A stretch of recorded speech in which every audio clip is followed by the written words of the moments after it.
and say, who wants to answer the next question? This was without hearing it. And some poor soul would raise his hand and they'd say, okay, here, listen to Dr. IQ's question. And he would give him a radio question. And if the guy knew it, fine, but most of them didn't. So they stand there looking stupid on national network radio. We're going to use a variety of that first. Instead of us picking the microphone and sticking it in your face and say, answer the next question, we will give you the question first. You raise your hand, and one of our spotters then will go and designate you, and then we'll see if you've got the correct answer. If you do, you don't get the box of Mars candy bars as they gave off on Dr. IQ, but we're close. We're going to give you a wonderfully fresh new payday candy bar. Now, there are 20 questions in this quiz, and the kicker is that we want to include both the old-time radio researchers and historians who can answer every tough question with an easy question that anybody could answer if they just wandered in off the street, which apparently some of you did. Yes. So the odd-numbered ones were going to be very, very easy. And again, the first person to raise their hand gets the opportunity to answer the question and win the candy bar. The even-numbered ones are a little tough. The other thing that we'd like to do is, in order to share the wealth, once you've won a candy bar, please keep your hand down. This is directed at Mel Simons, who will answer every question for you. So one per question, please. One winner per prize winner. All right, here we go. Starting off with as easy as we can be. What radio show took place, quote, around Dodge City and into the territory out west? The lady in the blue shirt. Gunsmoke is correct.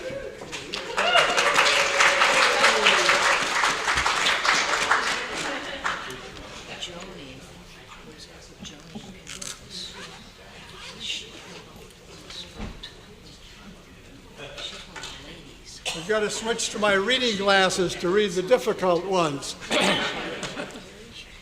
Number 2, listen closely. The arch enemy of Captain Midnight in 1940s radio was the villainous Ivan Shark. Gentleman in the white shirt. I haven't asked the question.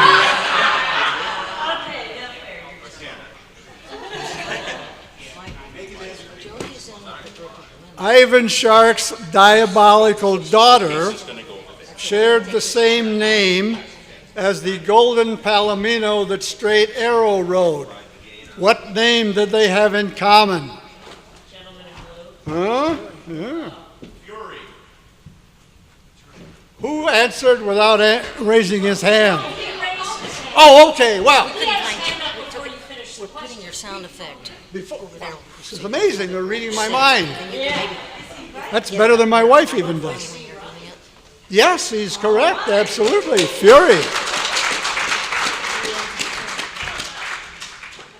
The next question is one of our easy ones, but it's a two-parter. And you have to give us the two answers we're looking for here. And the question is, what two famous Hollywood dogs had their own radio show?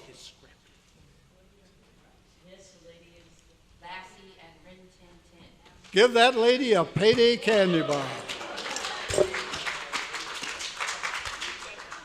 Okay, this one's for your radio historians and biographers.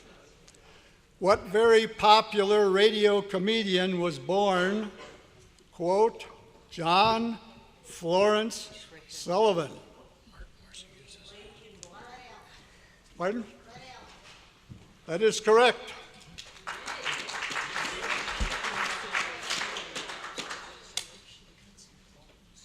And now number 5, one of our easiest ever. What musical instrument did Jack Benny play?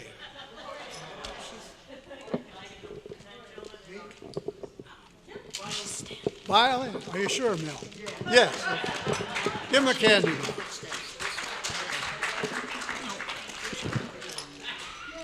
Okay, now we turn to a show which was only heard on the West Coast. Who was Candy Matson's photographer companion?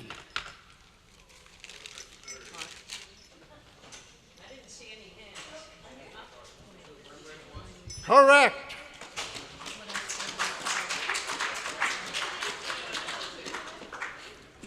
And now for the people who just wandered in off the street. What Breakfast of Champions cereal sponsored Jack Armstrong? Who are you spotting? Yes, correct.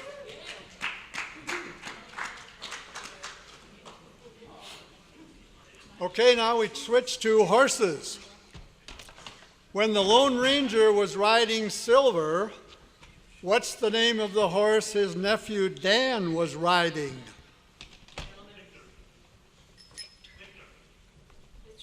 Correct. Victor.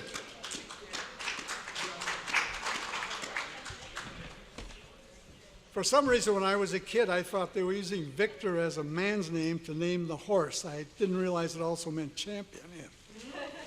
Okay, back to the easy ones. Who frequently opened his closet to noisy chaos despite his wife's warnings? 100 hands go up. Which was the first? Okay.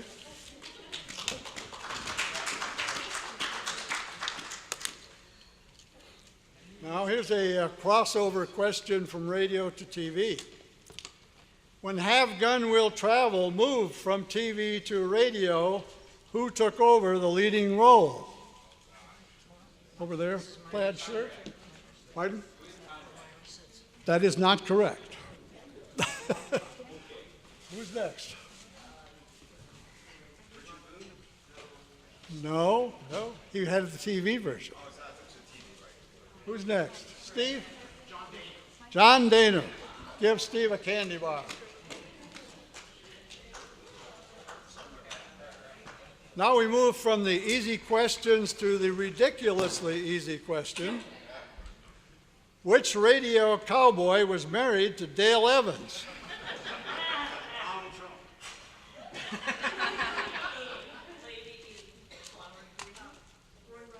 Yes, Roy Rogers.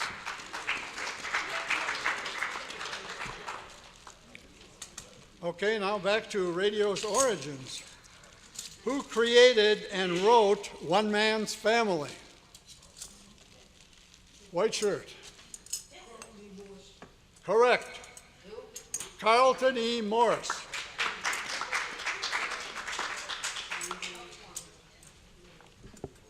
Okay, now we move from radio to stage to movies, etc., etc.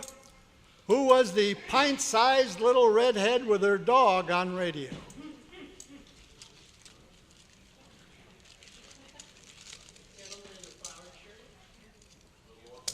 Of course, Little Orphan Annie. Yeah. The next one is a little bit tricky, and we're going to fool a lot of people with it, but what the heck? What mystery show had a narrator who said he knew, quote, many strange tales, many secrets hidden in the hearts of men and women who have stepped into the shadows? Correct, the Whistlers.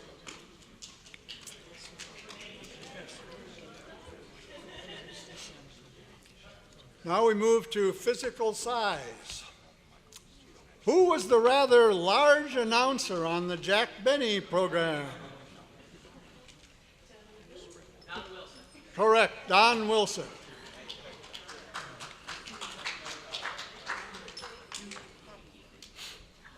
Okay, now we go to the totally obscure.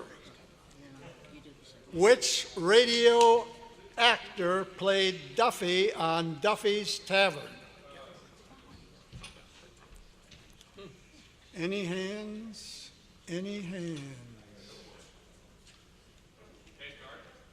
No, he played Archie. Who played Duffy? Who said nobody? You're correct. Nobody played Duffy. He was never on the show. A trick question. Ah, oh, wait, oh, oh. There we go. All right. Oh, back to the easy ones. Who regularly told us that the weed of crime bears bitter fruit?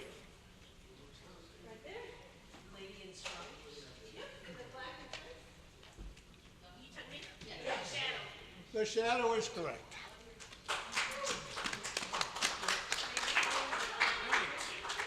Now we will rely upon your musical knowledge. Information Please had a host and 3 regular panelists. Which one of the panelists was the musician? Ooh. Have we stumped the band? No. Max? Oscar Levant is correct.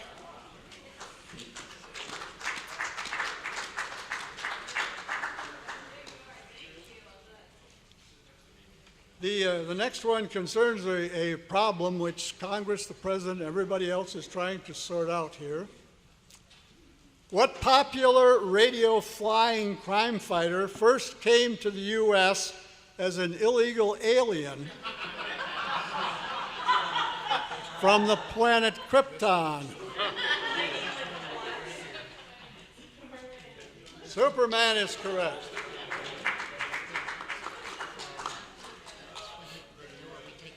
Okay, the last one, we saved the most difficult one of all. We'll probably be here all night on this one. In the long-running quiz program, 20 Questions, what was the common denominator for panelists Fred Van Deventer, Florence Renard, and Bobby McGuire? What did they all have in common? They were on 20 Questions. Next.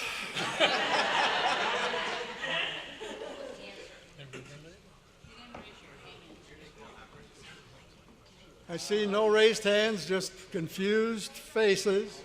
What? Oh, I'm sorry. Yes, the gentleman in black. They were all in the same family. They were all the same family. Absolutely. Fred Van Deventer was the husband. Florence was the wife. Thank you. Florence took her maiden name on the show so they wouldn't know she was related to Fred. Their son, Bobby McGuire, had taken his grandmother's name, so again, nobody would know he was part of the family. And the fourth one, Herb Palazzi, had no relation to the family as such, other than he was Fred Van Deventer's best friend. So thank you all for playing, and enjoy your candy bars, and I hope you have been amused.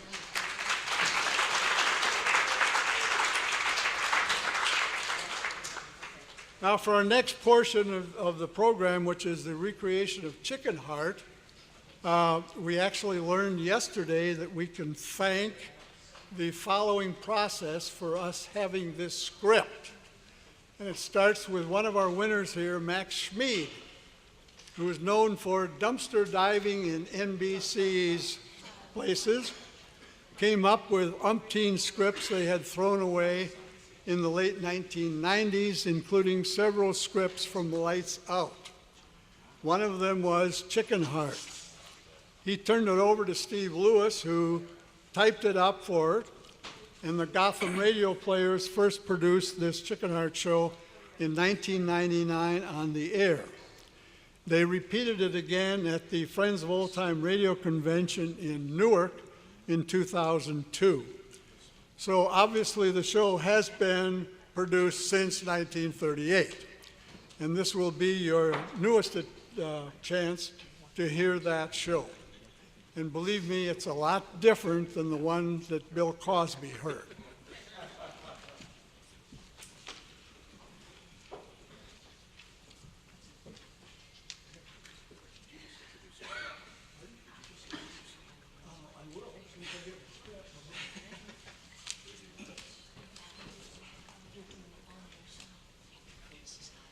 Okay. How many of you have heard of the series Lights Out? Good. Well, I think most of you are aware of the fact that once upon a time, many years ago, there was a now controversial comedian who used to do stand-up routines about his childhood in Philadelphia. And one of the most famous of those routines was him being left home alone as his parents went out, and he turned on the radio hoping to get scared to death, and he tuned in Lights Out, and he specifically tuned in a show about a chicken heart that, through an accident, grows and grows uncontrollably and proceeds to devour everything in its sight. Now, of course, when I first heard this, and I suspect when many of you first heard, if any of you heard the routine when you were younger, you probably thought that it was totally made up, but it wasn't. I joined the club and found out that there actually was an episode called Chicken Heart of Lights Out, and it aired 3 times, once in 1937. I'm not sure if we've unearthed the exact date, but it was definitely written in 37. It also aired on February 25th, 1938, and then again on November 24th, roughly 1942, sponsored by Ionized Yeast. What we're doing today is kind of a hybrid. We have the Ionized Yeast opening, as it would have been heard by that comedian in 1942. We do, however, also went primarily off of the February 1938 script for the actual dialogue and characterizations. So that's kind of what you're going to be hearing from us today. Now, as far as a heart that could be kept alive outside the body, well, during the course of the show, you're going to hear mentioned a mechanical pump created by Lindbergh and Carroll.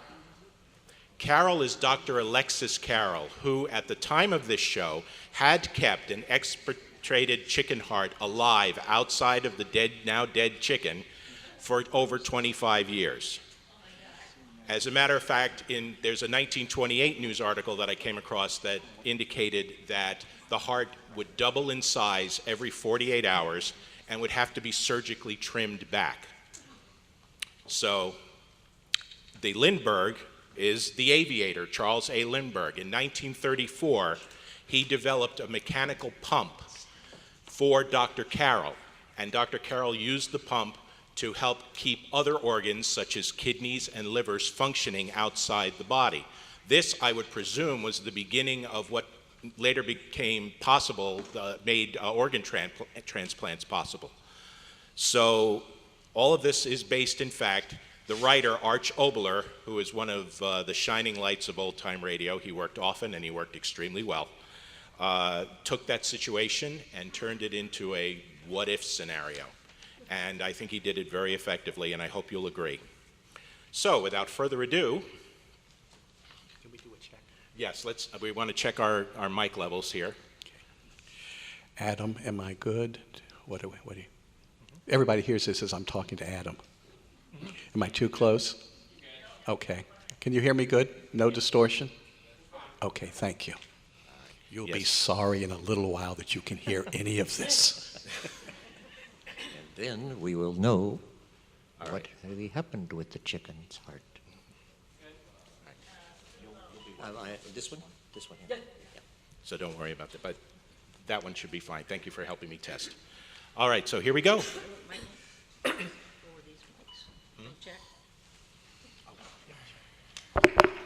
That's live, and that's live. All right. And there's our recorded sound. Thank you very much. So here we go. Ionized Yeast presents Lights Out, everybody.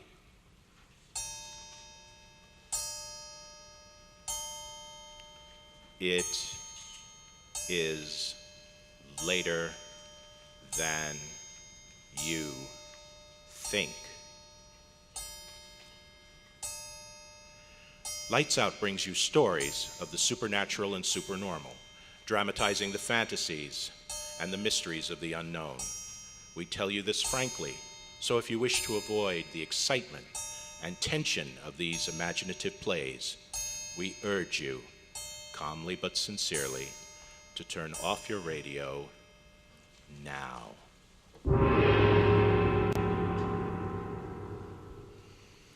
Why do we hear more and more about the importance of vitamin B1 and iron?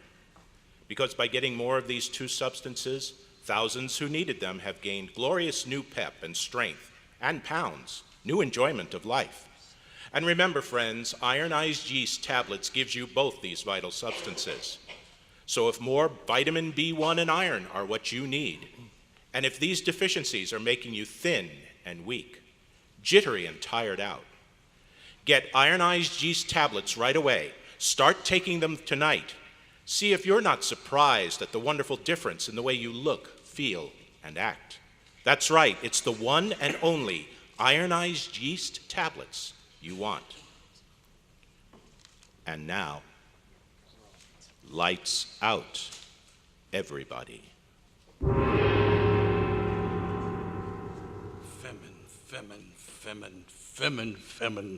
I tell you, they make me sick like I have never been sick before. I take it then, Dr. Alberts, that you aren't looking forward with a great deal of pleasure to the annual visit of the wives of our dear trustees. Every year I get a headache. Every year it is the same thing. Those women, why must they come here, disrupting our work? Excuse me, please. Of course. Hello? Yes, this is Dr. Alberts. What? Sandwiches? Sandwiches for what? Is this a research laboratory or a restaurant? All right. Order the sandwiches. Maybe if they eat, they go away faster. Yeah. I leave everything to you. Goodbye. Sandwiches. For some reason, your annual tour of inspection always gives the lady an appetite. Isn't that true? I tell you, it makes me sick. They look in the test tubes. Do they understand what is in them? No, but every year they come. Every year the same foolish questions. Every year the same waste of time. The wives of the trustees. Home they should stay. Now then, what were we discussing? The end of the world. Yes. That article on the end of the world. You were saying that it is your belief that the rotation of the Earth would gradually slow down until someday the Earth would stop entirely. Yeah. And when that day comes, it will mean the end of all human life, inevitably. 6 months of unbelievable cold, and then 6 months of unendurable heat. Finished. Everything. But why, Doctor? I mean, why should the Earth stop rotating? It whirls in a frictionless vacuum, doesn't it? Yeah, but there are influences which drag it back, particularly the tides of the oceans. Eventually, just as the moon's revolutions have stopped, so will the Earth. And then, for man, calamity. Of course, that will all happen, maybe 2,000 million years from now. Well, that's a relief. 2,000 million years gives me time yet to clean up a few loose ends. I don't know why I waste time with you. You are like the other reporters. Nothing but wisecracks and foolishness. Oh no, Dr. Alberts. I didn't mean to. It is all right. I need more wisecracks in my life. You are a fine young man, Louis. Never have you distorted what I have told you to make sensationalism for the headlines, like most of the other newspaper men have. You have always been honest with me, and I like you. Thank you, Doctor. Now then, for this symposium of what scientists predict for the end of mankind, you might also say that I predict that the end for mankind will come with the cessation of the Earth's rotation, because at that time, one side of the Earth will always be hidden from the sun, and consequently will be covered with an ice cap hundreds of miles thick. On the other hand, the side that always faces the sun will be heated to a point where everything will be burned down to a great desert of red-hot rocks and sand. Well. But that is not all. Between the hot and cold sides of the Earth, there will be a sort of twilight zone, not affected by the direct blasting heat of the sun. But if you think future man could live in this section, think again. Life would be impossible. Great tearing hurricanes, moving hundreds of miles an hour, will roar, never stopping from the sunny side of the world to the cold side, until finally, After hundreds of years, the air itself is frozen up, and there can be no more winds. Say, that's quite a picture. You can quote me as saying further that if only one thing in the future Leon Alberts is absolutely positive of, and that is that the end of the world, from mankind's standpoint, will not occur until at least 2,000 million years have passed. And that when the catastrophe does occur, entschuldigen Sie mir bitte, come in. Beg your pardon, Dr. Alberts? Ja, what is it? The ladies, sir, the trustees' wives, sir, Well, they want you to show them the mechanical heart, sir. mechanical heart? I knew it. Mr. Lewis, why is it the minute a visitor comes into the Institute, right away the first thing they must see is the mechanical heart? Well, after all, the idea of a heart beating away and having life outside of a body is rather intriguing. Yeah, but this is an institute of research, not a sideshow. Shall I tell the ladies that you won't? Who says that I won't? Come along, Mr. Lewis. You will see me in my annual role as, how you say it, sideshow barker. Come along. All right, if you'll give me the rest of my article on the end of the world as soon as you're through. The end of the world? What does that matter when the wives of the trustees want to be entertained? Women. Ach, they make me sick. They make me sick like I've never been sick before. Oh, here we go. Oh, I do think it's the most exciting thing. Oh, this is just wonderful. I just love the way Dr. Alberts wears his hair. I simply love it. And a mechanical heart. I think it's simply marvelous what modern science is doing, even if I don't understand a thing about it. Not a single thing. You hear them, Lewis? Was it for this that the first organism that was eventually to become man struggled its way out of the Proterozoic slime 800 million years ago? I wish I could help you out, Doctor.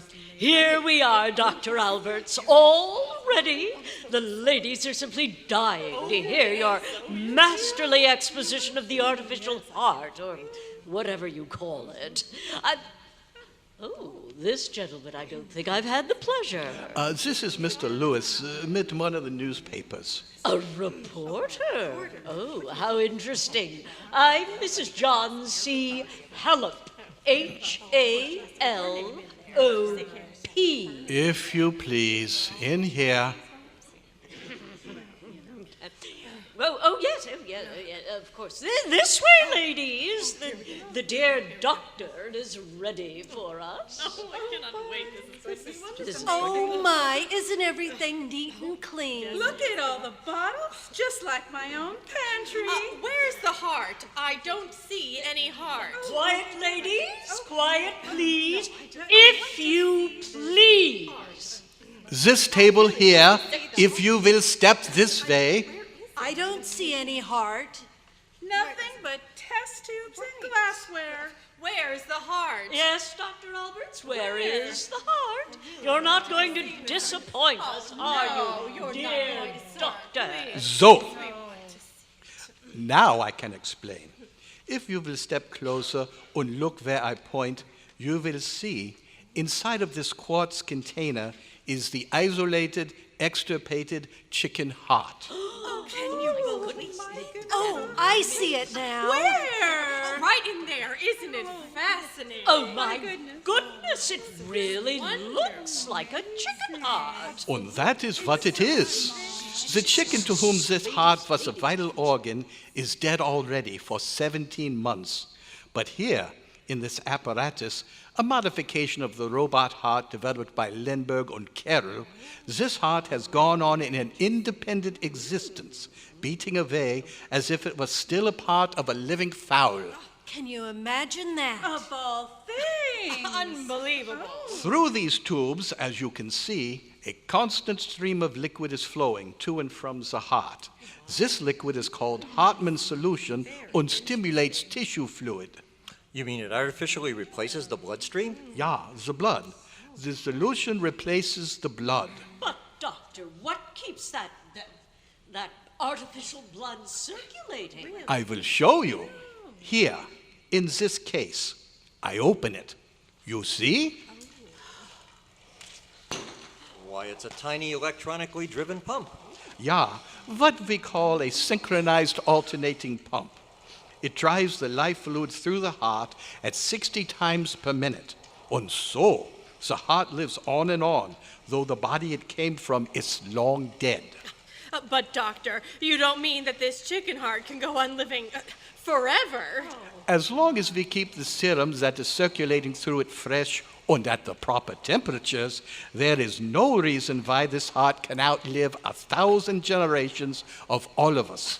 Can you believe that? In fact, if an apparatus such as this had existed in the days of, say, Napoleon, we might today stand and watch the heart of the Frenchman beating away as it did 168 years ago. Napoleon's heart. Imagine that. But, dear Dr. Alberts, that chicken heart isn't really living and breathing in there, is it? Most definitely. Shh. I will put the stethoscope against the chamber. You will hear. So, now listen.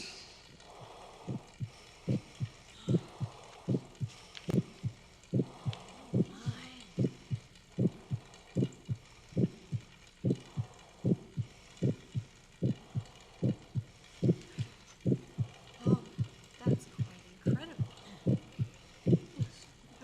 So, now you have heard it. I did indeed. Absolutely breathtaking.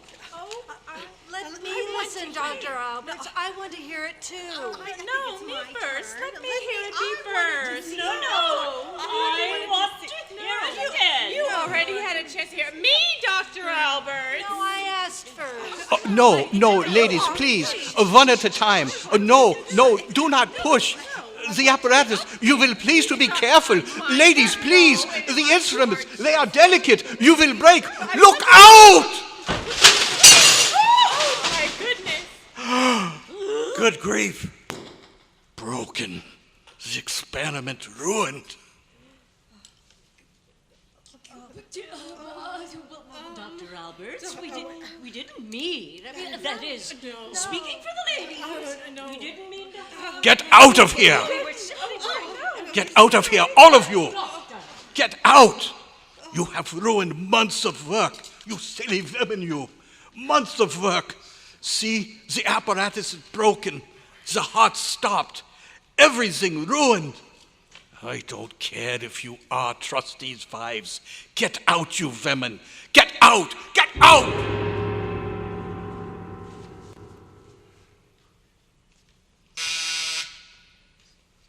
Well? Mr. Lewis to see you, Doctor. Lewis? All right, send him in. Yes, Doctor.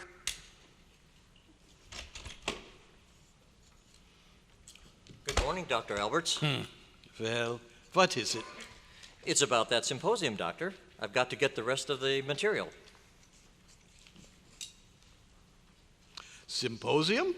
Don't you remember? Last Friday, your discussion on the end of the world for that Sunday feature we're running. You remember we were, interrupted? Yeah, I remember it only too well. Those women. I've been thinking about it over the weekend. I've been wondering whether or not you were able to salvage anything. Salvage?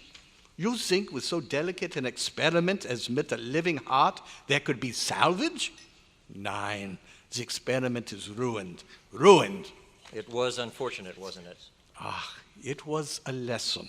Hereafter, as long as I am head of this institute, there will be no more sightseers to the laboratory. This is a place of scientific work, not a sideshow. This is a place of... Dr. Alberts! Dr. Alberts! What? What's the matter? Oh, Dr. Alberts, come quickly, quickly. Quickly? Where? What's the matter with you, young man? Is there a fire or something? It's... Speak up. It's what? You remember you sent me to clean up that mess those ladies left? Well? I can't open the door. I just can't. If you cannot open the door, why bother me? Call the janitor. What's the matter with you? No, Dr. Alberts, you've got to come with me. It's something else, something terrible. Terrible? What are you talking about? I don't know what it is, sir, but the corridor's full of the odor of it. You can hear it. You can hear it through the door. Oh, come, Dr. Alberts, please. Please, see for yourself. Is everyone going crazy around here? You hear what I have to put up with, Mr. Lewis? The door to the laboratory is stuck, so this intern goes crazy. But Dr. Alberts... All right. I'll go with you. Come along, Lewis. Maybe in between acting as a nursemaid to crazy women and crazy laboratory assistants, maybe I can give you the rest of the article on the end of the word. Come along. Do you smell it, Dr. Alberts? Do you smell it? I don't know. You, Mr. Lewis? There is a strange odor in here, isn't there? There is a simple explanation for that. The women last Friday, they knocked over the table, the chemicals. I'm so disgusted, like you say. I drove them out and locked the door. Well, here we are. So open the door, young man. But I can't, sir. There's something holding the door back. See? It's something soft, yielding, something living. What? I'm not crazy, sir. Listen. Put your ear against the door and listen. By golly,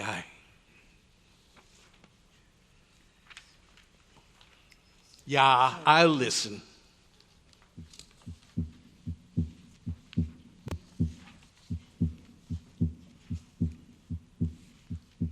Lewis, listen. Your ear, close to the door. By golly. Lub-dub, lub-dub, lub-dub. Yes, Dr. Alberts. What in heaven's name? What's back there? Come away from the door. What is it, Doc? Hand me that fire axe off the wall. Yes, sir.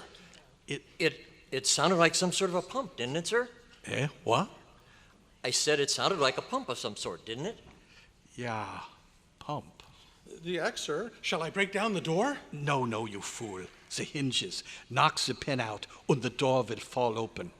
Here, let me. Yes, sir. There. Now the other one. So, now stand to one side. What are you going to do? The edge of the axe in here. Without the hinges, the door will fall open. One side. So. Here it comes. Stand back.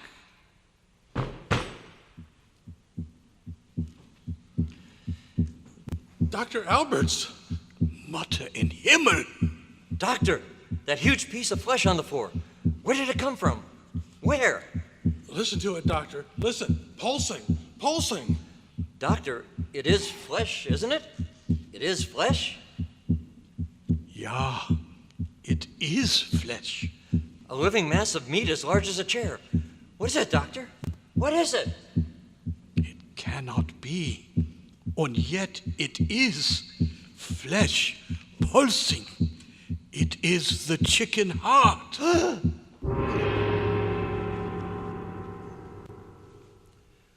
But Dr. Alberts, be reasonable, sir. At least let me release the story to my own paper.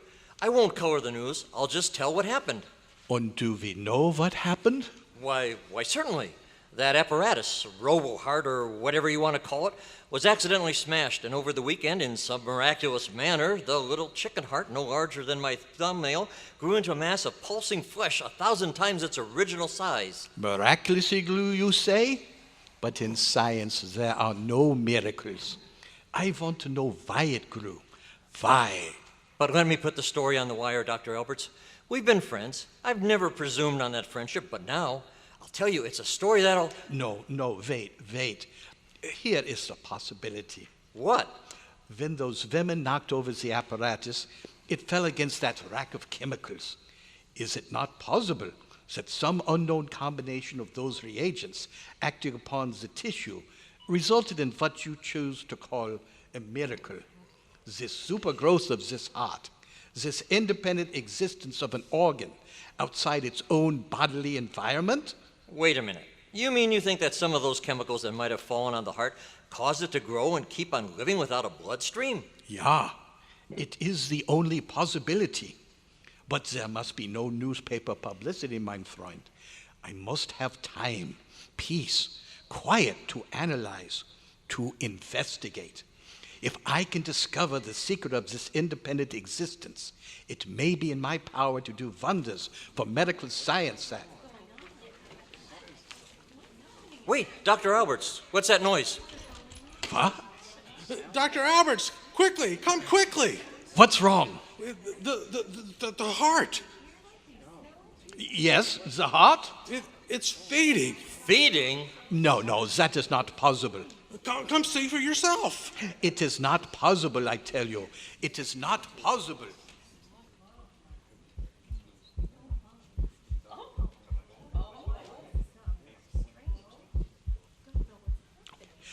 Quiet, everybody. Quiet now. Stand away from the door. Now then, one of you, Dr. Atkins, what is the matter? I'm not quite sure, Doctor. I was standing at the doorway here, discussing this with one of the other men of the staff, when suddenly, out of the mass of flesh, a long tentacle of protoplasm thrust itself upward. You mean out of the heart? With my own eyes, I saw it. It moved out until it reached that cage of white mice there, and then it wrapped itself around one of the mice. Go on. Then the tentacle retracted itself, and the mass of flesh engulfed the mouse. The moment the mouse disappeared into the tissue, the appearance of the entire mass changed completely. Look, Dr. Alberts, look for yourself. Yeah, I see. The color is changing. Reddish gray. Look, Dr. Alberts, the edges. The thing is crawling. No. It is not crawling. See? It is growing. Donnerwetter, what was that? One of the stenographers fainted. Take her away. Everyone stand back. Dr. Alberts, what do we do? It's already twice the size it was. Unbelievable. Hyperplasia of tissues at so rapid a rate. It cannot be. But how can it grow like that, Dr. Alberts? Just a mass of flesh. What is it growing on? What? Look, from the center of it. It is a tentacle of flesh, like before. Yes, I see. A pseudopod, like from a simple organism, reaching out. What? What is it reaching for?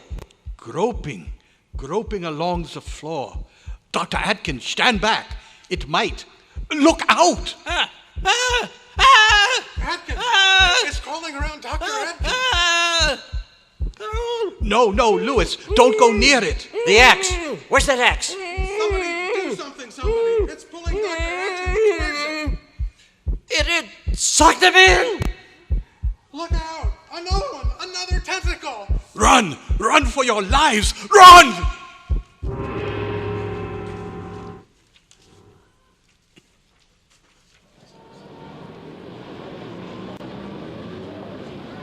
What's going on in there?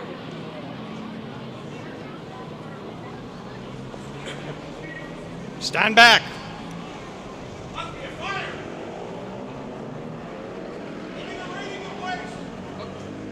Mr. Rosen, what's going on over there? Ask me. I should know. Maybe there's a fire. Fire, Schmeier, ask me. I don't know. I'm information or something. All I know, I look out my store window. All at once, there's a crowd around the place. Fire, murder, ask me. I don't know.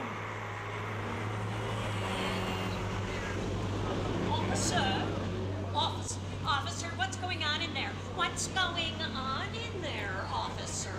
Don't ask me, lady. Don't ask me. Now keep moving, everybody. Keep moving. But, officer, I insist. I mean, you simply must tell me what's going on in there. I insist. Okay, lady, then insist. But stay back of these lines while you're insisting. How dare you speak to me like in that tone of voice? There's murder going on in that place. I know it as sure as I'm standing here. Research Institute. It's a house of murder. That's what it is. I've always known it was. Vivisection and torture and crimes against nature.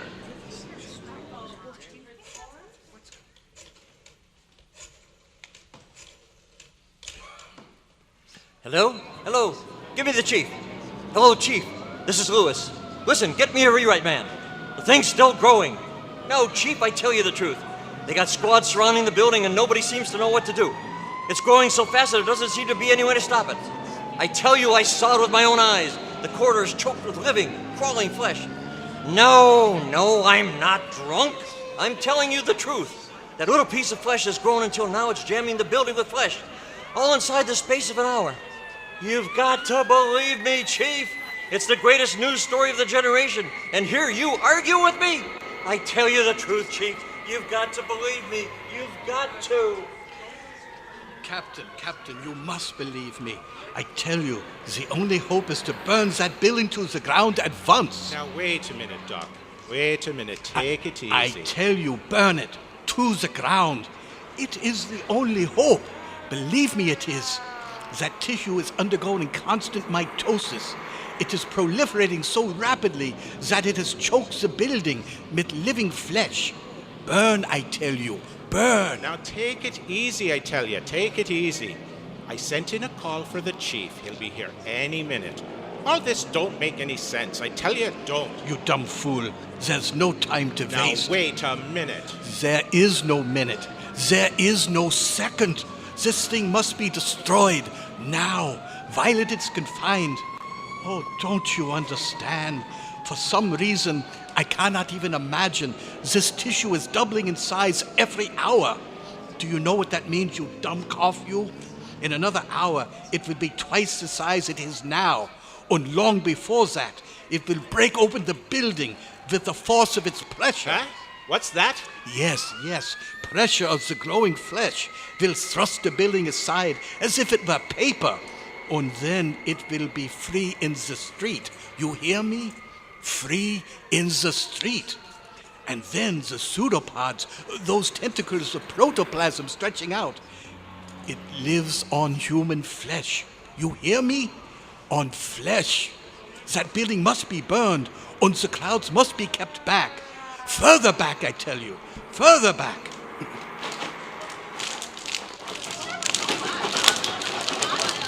What's that? What?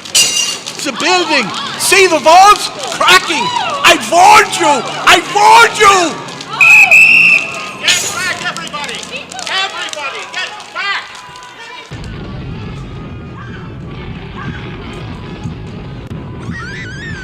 I tried to warn them, but now it is too late. Too late. The flesh is free.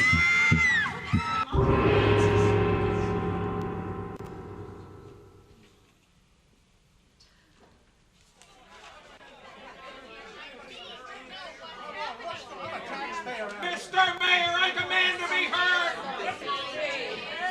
We gotta keep our heads.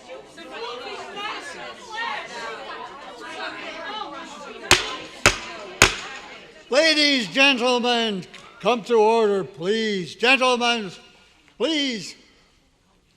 As mayor of this city, no one realizes more than I do the necessity of immediate action in curbing this unspeakable, unbelievable calamity which has befallen all of us. And I assure you Cut the that... speeches, Mac! That blasted thing is spreading like a forest fire. It's sucking 50 people already. Call the governor. Get the National Guard out. That's right.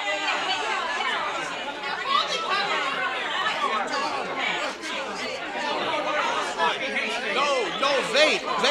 If you please, ladies and gentlemen, listen to me. Listen to what I have to say. Who is he? What does he want? Please, ladies, gentlemen, just a word. A word.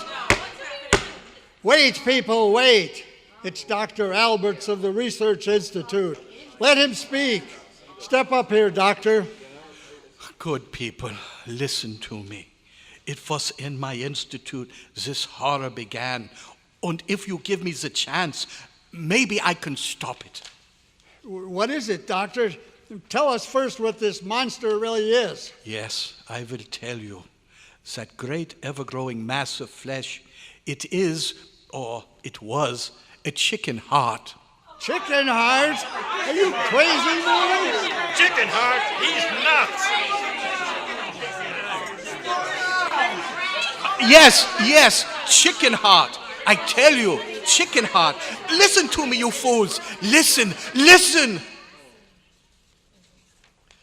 I tell you, that mass of flesh was a chicken heart, the tissue of which, for some reason, a mystery of science, is undergoing constant, rapid, accelerating growth. With each passing hour, its growth is doubling. Do you know what that means, you fools? It's now 1 block in size. Within 30 hours, that cannibal flesh will have increased in size to 1 square block to the 30th power. In 30 hours, every inch of this whole city will be crushed under that moving flesh. Within 60 hours, it will have covered the entire state. Within 2 weeks, the entire United States. You ask for the National Guard.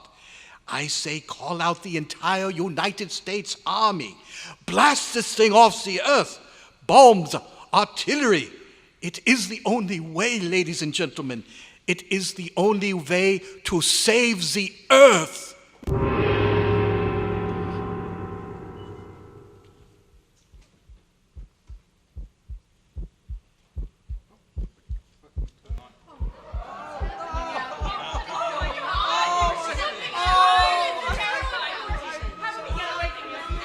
All ready, Chief. Pumpers ready and all hoses coupled up. We'll flood the thing with water from all angles. All right, here's the signal. Open them up. Full blast. Chief, look out. The flesh, it's reaching.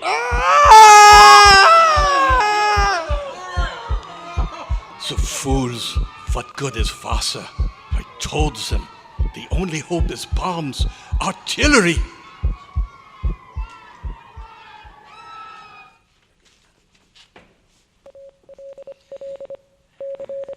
Mobilization orders. All National Guardsmen report to your armories. All National Guardsmen report to your armories. General mobilization orders.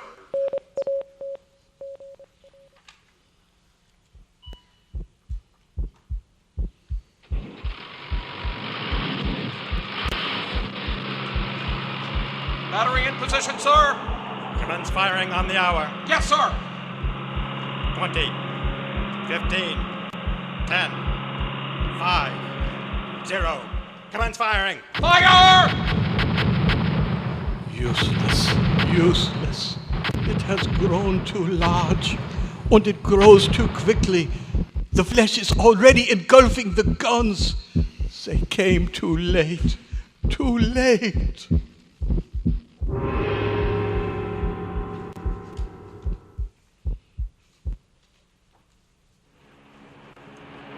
You all right now, Dr. Alberts?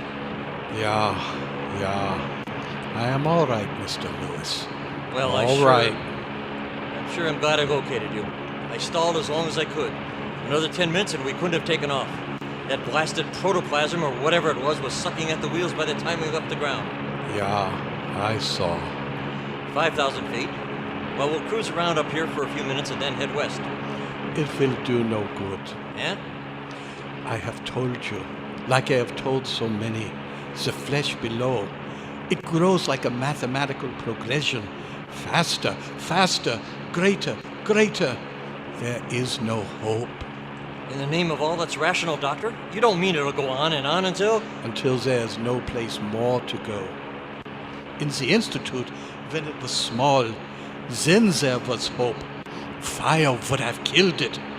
But now, what can man do? It is like telling the sea to go back. You can't need it. It must stop growing sometime. It must. Look at it down there. A gray blanket of evil covering everything. No hope, I tell you. None.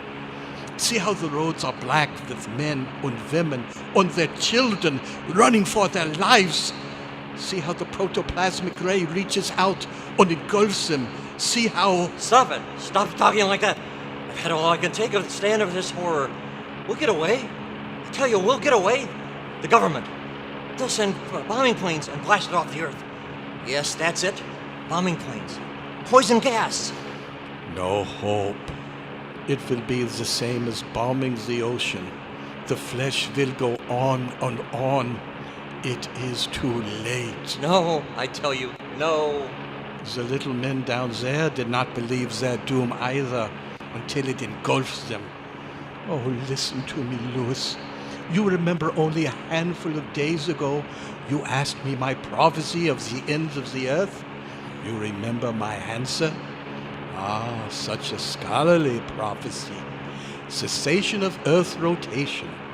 Mighty sounding astronomical theories. But now, this is reality, Louis. The end has come for humanity.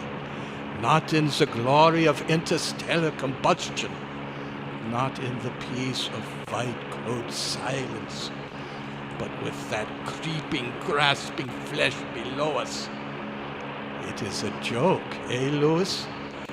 A great joke. The joke of the cosmos. The end of mankind because of a chicken's heart. No, no, we won't die. I can't die. I'll find a safe landing somewhere. I'll find a place where the motor, it's cut out. Where it's been, I can't get out of it. I told you, doomed. No, no. All mankind, doomed, doomed. And we with them. We're falling right into it, into the flesh. Ah!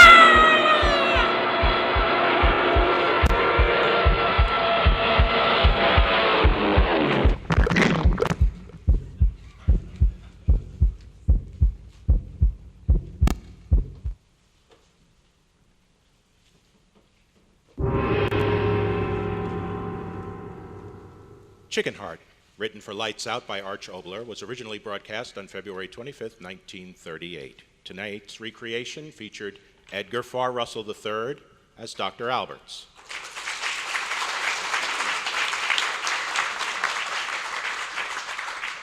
The part of Louis was played by Lawrence Kandrak. Also featured in the cast were John Abbott, Wendy Wilmer, Jim Pasquale, Rob Farr, Jack French, Sally Stevens, Dennis Roma, Joni Langdon, and Myra Haid.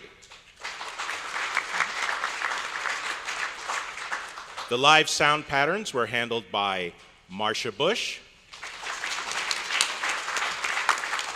Mark Bush,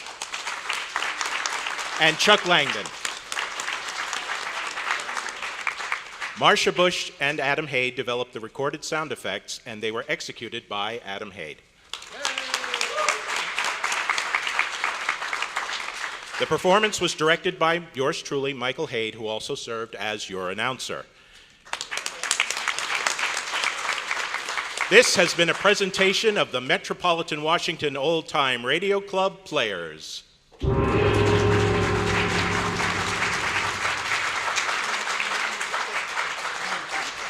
you. Thank you.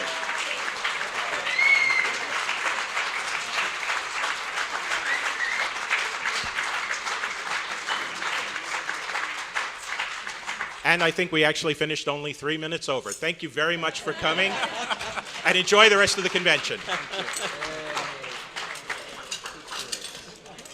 Thank you, Chuck.